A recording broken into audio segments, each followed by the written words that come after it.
Hey everybody, Daniel Ramsey here with MyOutDesk. I am so excited. We've got Dr. Lee in the house today, and she's from hot Atlanta. And now, if you don't know who she is, she's been recognized by Inman News and numerous other real estate organizations as one of the top 25 coaches in the real estate industry. Dr. Lee, thanks for joining us today.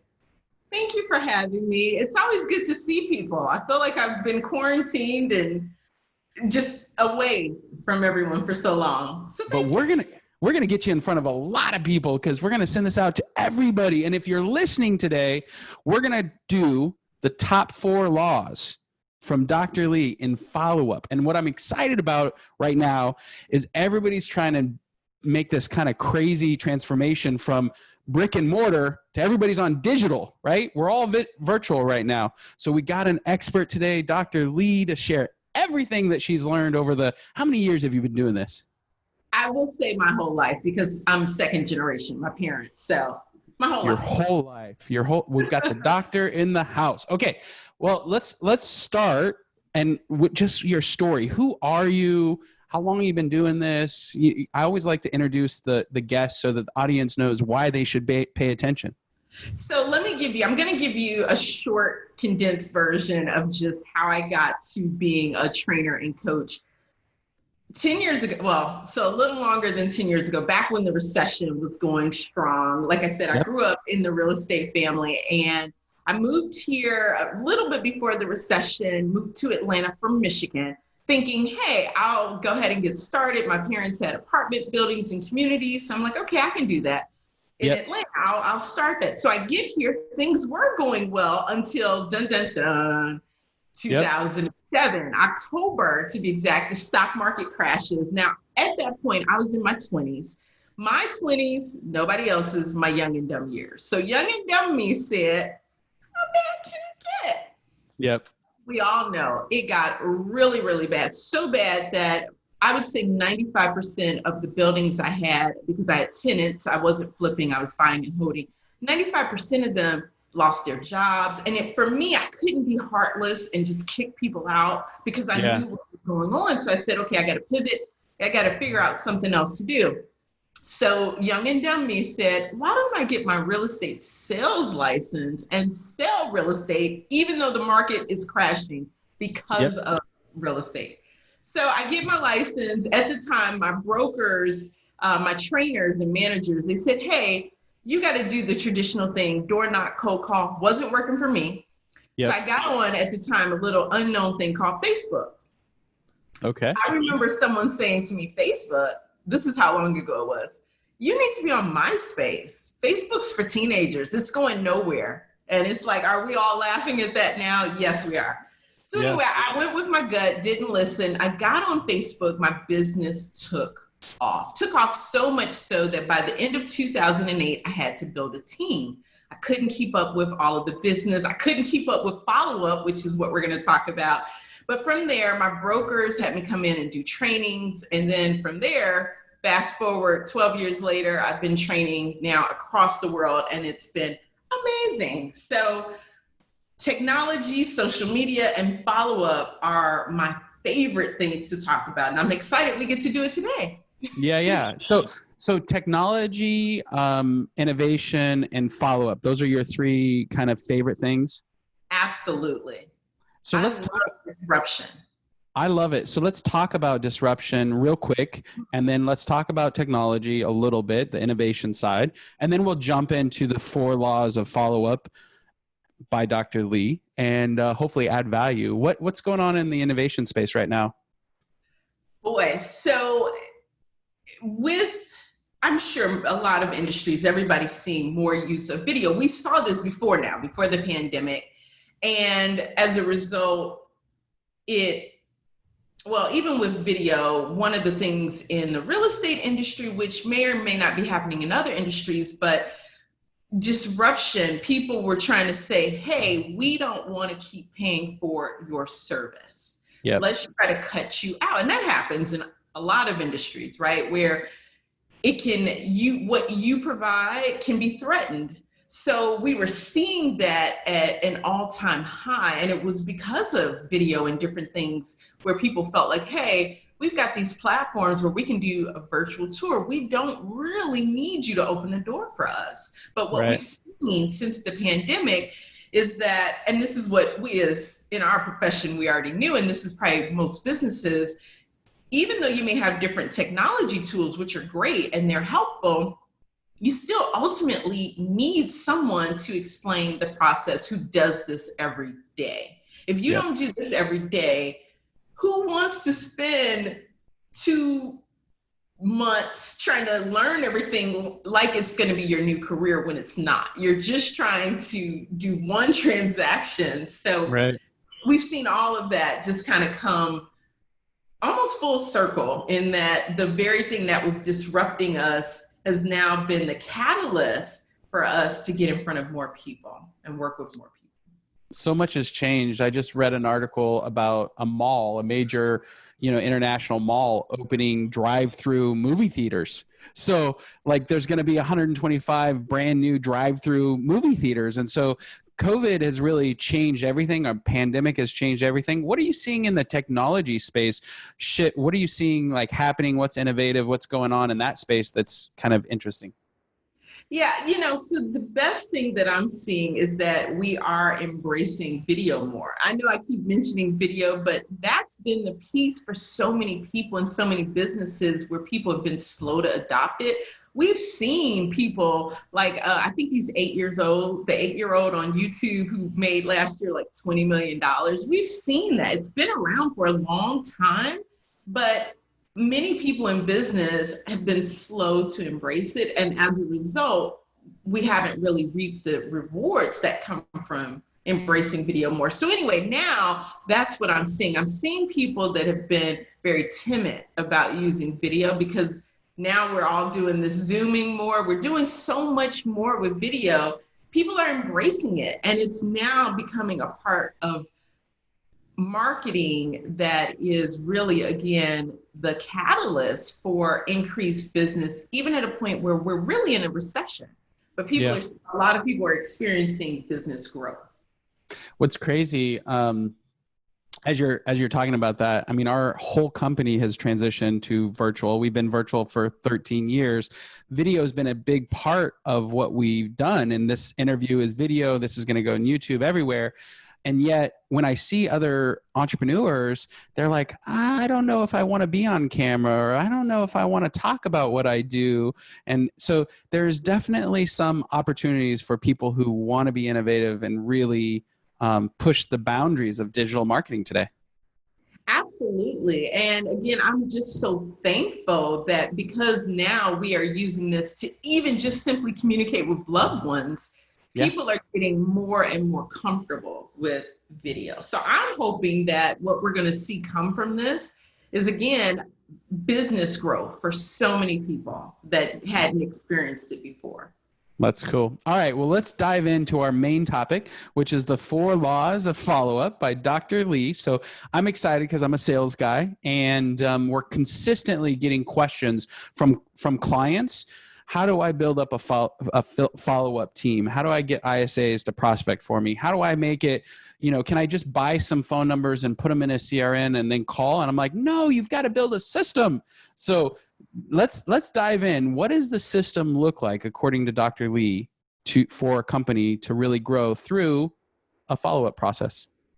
Great. I love it. And I really do think these 4 laws are universal. I call them evergreen. So again, I've seen it outside the pandemic. In the pandemic, they work and they transfer from industry to industry. So the number 1 law, and these are not in order of priority because all 4 are important. I just put them numbers next to them. So the first one is to make sure everything you're communicating is an item of value. And what that item of value does is it says to people, to consumers, to prospects, hey, this is the trusted professional in this industry, with this topic.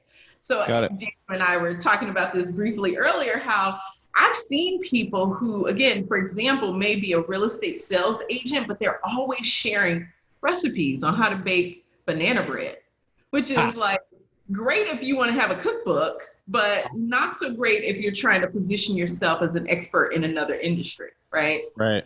So having an item of value, every single connection. So even if you're doing a quick text message or a 5-minute phone call, having something that you can offer them, it could be a link, it could be video, it could be a download, it could be an article, but having an item of value is so critical. How many items of value would you say that one company ought to have? Good point. So again, because I really believe it needs to be every single contact, you could really truthfully, this is the part where people feel like, oh, this is overwhelming. Honestly, you may only have one item of value, but you take this one item of value and you repurpose it until it is just, it's almost, I think I picture a car where the wheels are falling off, but that's okay. It can be one thing, whether, again, it could be one video, or it could be a ebook you have, it could be an article, something. But the point is, you can pull snippets and excerpts from it, right? You don't have to give them a data dump every single time. We're just taking out small chunks every single time to make people say, and this is what I say about an item of value. It's truly an item of value if they say to you, tell me more about your business. Tell me more. That's how you know it was an item of value. That's how it piqued their interest. If people are not saying, tell me more, if you have crickets when you send out an email blast, then you know that wasn't truly an item of value. So the feedback loop in that step one is so important. Your potential clients and the people that you're contacting need to say, thanks, this is cool, or this is awesome, or it has to be something that people actually want. I'm thinking like stats are probably good, like what's going on in your industry or profession or service. What other kind of items? Let's give the audience some examples. Okay, so here's what I believe in. So I mentioned I like technology, I like automation. And I don't like the other piece, why I like with the 4 laws of follow-up, I do not like spending a lot of hours on one thing. So instead of you racking your brain about, hey, what would be an item of value? I've got some resources I use. My favorite resource is called answerthepublic.com. Yeah. You use that? Of course. Yeah. So you can type in whatever your item is, your service, your product, and see what are people searching for on Google. What are they asking about this particular service, good, or product? Now, forget the guesswork. You know exactly now what are some items of value you can deliver based off of these questions and these answers. So what a cool thing. I would also suggest using Answer the Public to create video, to create your blogs, to get your emails all set up. And so, yeah, I think item of value based on that is a really good, that's pure gold, Dr. Lee. That's pure gold. Okay. What's step number 2? So step number 2 is to now automate. So going back to the fact that we just talked about, hey, you might have a lot of content, or you might only have one thing that you're going to break up into segments. But regardless, how are you going to get this out in a way where, again, you don't go crazy? Because you have to manually send emails or videos or mailings or go door knocking, all of these things that you can do to grow your business. But if you have to do it manually, I dare say you might go crazy, so the next step is to automate everything you can. We can't automate relationships. We know that, right? But there's a lot in the relationship process that we can automate. So we can automate text messages. We can automate, of course, emails, although again, it's got to be an item of value so people actually open it and read it. We can automate our social media. We can automate what goes on our website. We can automate even the video content we're going to provide. So there is nothing in 2020, thankfully, that we do to market that can't be automated, at least a piece of it. So let's pretend I'm medium at business. Like I'm in that $500,000 to $1 million range where 96% of all businesses are in that below $1 million range. I've never really automated much. What are the things that you believe would be step 1, 2, and 3 of automation? So I would say, I guess for me, I always like to have people look at it's a few things I like them to look at. So number 1, what are your strengths? Okay. I know a lot of us define strengths as the things that we do well, and that's not true. Strengths are the things that not only we do well, but we enjoy. So I would like people to identify that in this process, the marketing process. Once you identify that, you know you shouldn't automate that. That's usually how it goes, because the thing that you do the best at, the thing that people are like, wow, I really want to work with you. You don't give that away. You don't automate that. Because that's what drives revenue. That's what drives revenue typically. Absolutely. So we keep that. But now we've got several other things where we may say, hey, I'm good at doing this. I don't like doing it. Let's get it off your plate. And that almost leads into law 3. I'll combine law 3 and law 2, where some things we're going to need to automate and other things we'll need to give away. And I'm going to give you a shameless plug here. All right. Delegation, my favorite term. Yes. Okay. Yeah, we got to give it away. And you have such a great company to help with that. So when people have things on their plate that they can do, but it's a poor use of time, it drains their energy, they wake up like, I can't believe I got to do that today. Get rid of it. Get it off your plate. So those would be the things that I would want people to identify. What are you good at? What are you good at and you like? And then what are the things that either you don't do well, you don't have time to learn, or you just don't like doing? Because those are the things you need to get off your plate. Those would be the first things I want them to evaluate. I love 2 and 3 combining it because there's this process, go in there, kind of revolutionize the process, meaning you're optimizing that process. Then you're trying to automate as much as you can in that process. Then you delegate it to someone else. And if you follow those 3 steps, typically you can hire a virtual assistant, you can get leverage in your life and focus on the things that grow your business and that you really love and enjoy. That's my whole world. I love this. I love it. Okay. What's step 4? I love it. Okay. Last step, of course, after you have given things away and you've automated things and you've got this really well-oiled process, there is some things for you to still do, right? So now the last step is I want you to be a time blocker. And what I mean by that is I want you to protect the time you set aside to do your work in a relentless, ruthless way. Because many of us, it's not that we don't know how to use a planner. It's not that we don't use Google Calendar. That's not it. We know how to schedule our day, but it's the interruptions that drag us away from what we needed to get done, or the fires, right? We end up focusing on or being reactive versus actually being proactive and going after the new business. So I want you to ruthlessly guard the time you've set aside to work on your follow-up piece. So let's talk about that, because I've seen some of the best business entrepreneurs like in that up and down roller coaster of revenue, where they get a lot of business, then they're busy, then they're not following up or prospecting or driving more revenue, right? And so now all of a sudden they have no revenue, and then they're scrambling in this, and this is we call it the revenue roller coaster, right? So how do you help somebody understand that they're in that and that it's something that's in their control? Because that's a challenge that we've had is, people come in, I just don't have time to train a new virtual assistant. And we're like, well, but do you like being on that roller coaster? And they're like, yeah, I love it. And I'm like, are you sure? Are you sure? Are you sure? So how do you help somebody through that mindset? Yeah. So, and this is the coaching piece of what I like to get into.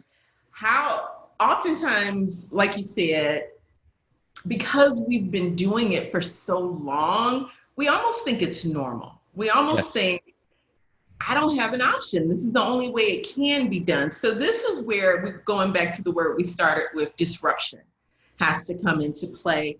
And I like to a lot of times give examples of people in the industry doing it. Yep. Not doing it in a way where they're on that roller coaster, that sales roller coaster. So I like for people to, one, see that there are other options, because again, we don't know it. So I'm trying to disrupt the thinking, disrupt that thinking. Then I like to ask people to identify, what would it look like if you could get these pieces off your plate? Like you said, if you feel like, oh, I don't have time to train an assistant, but what would it look like in the long run? So not just next week, but a year from now, what would this really look like? How much time would it really ultimately save you? And a lot of times when we can quantify the time, the energy, maybe even the additional income we'll now make, when we can quantify those things, I feel like that gives people a light at the end of the tunnel. So, okay, yes, the next week, 2 weeks, 3 weeks, maybe even the next month, sure, pandemonium, because we're trying to get a new system going. But it's worth it once we have quantified these numbers and we can see in the long run, I won't even say long run, in the mid run, where, just 3 months out, give it a couple of months and you will have a breakthrough. So quantification is a big deal for me. Did I make up a word? I don't know that quantification is a word, but I'm going to use it.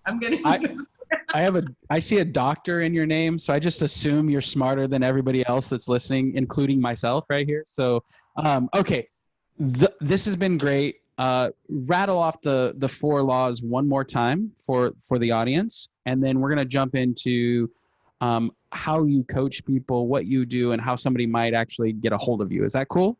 Sure. All right. So law number 1 is to have an item of value that you give every single time you connect with people, to the point where they say, tell me more.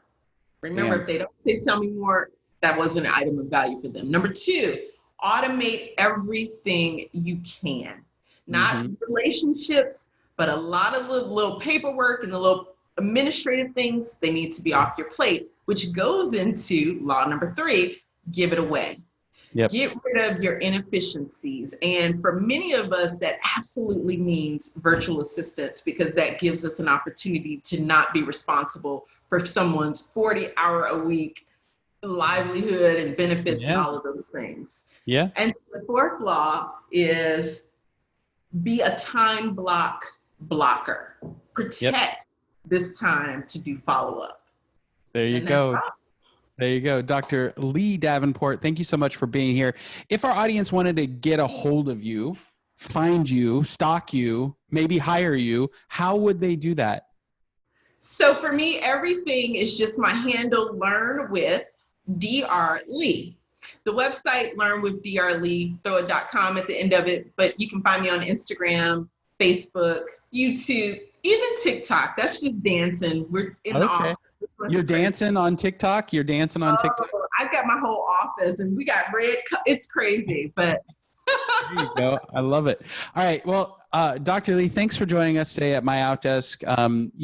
We created this show so that people who actually needed real strategies had a place to go.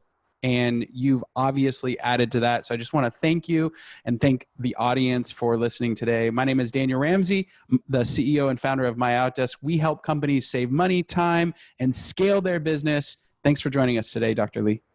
Thanks, Daniel. Bye, guys.